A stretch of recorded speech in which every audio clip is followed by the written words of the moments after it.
んにちは、高畑理子です。バーチャル YouTuber の方、ただいまアバターデータ調整中なのです。今回も後ろ姿でごめんなさい。100円ミニカーの改造は今回で完結となります。そのため、ただいま背景にまとめを流しています。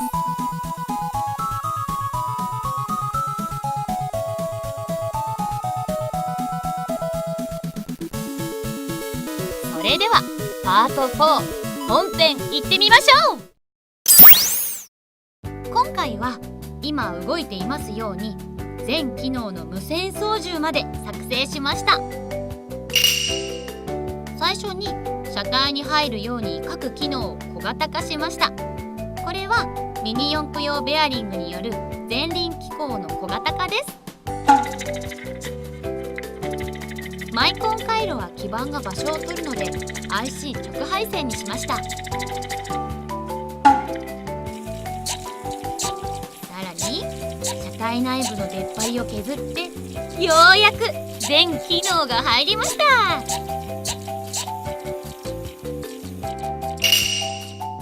まずは USB シリアルアダプターを使って PC からの有線コントロールを行います。有線操縦のブロック図はこのようになります。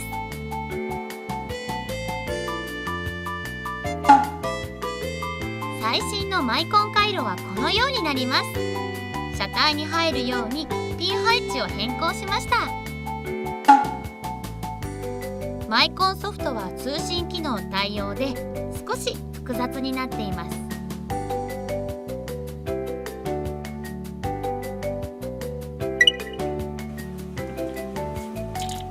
有線ですが PC の通信ソフトから操作できるようになりました。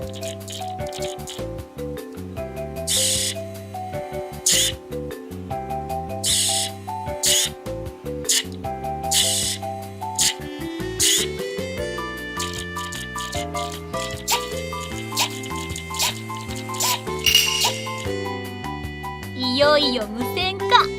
この Bluetooth モジュールを使います。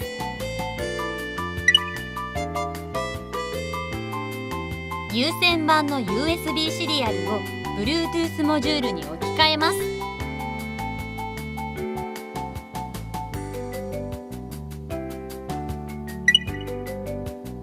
無線制御のためにシンプルな1バイトコマンドを定義しました。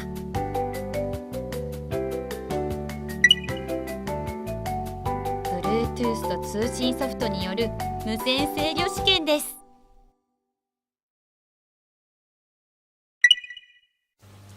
それでは通信ソフトへのキー入力で動かしてみましょう。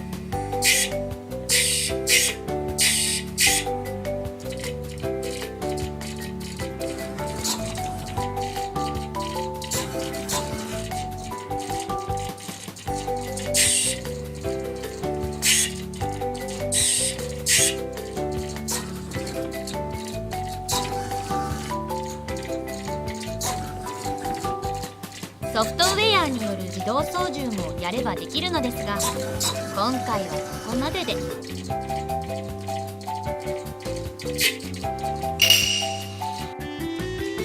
ころで今回改造した100円ミニカーですが、ラ・フェラーリという実在の高級車にそっくりだそうです。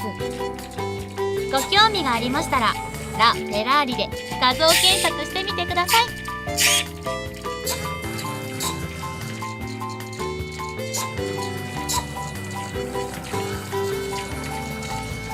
それでは今回はこの辺で。今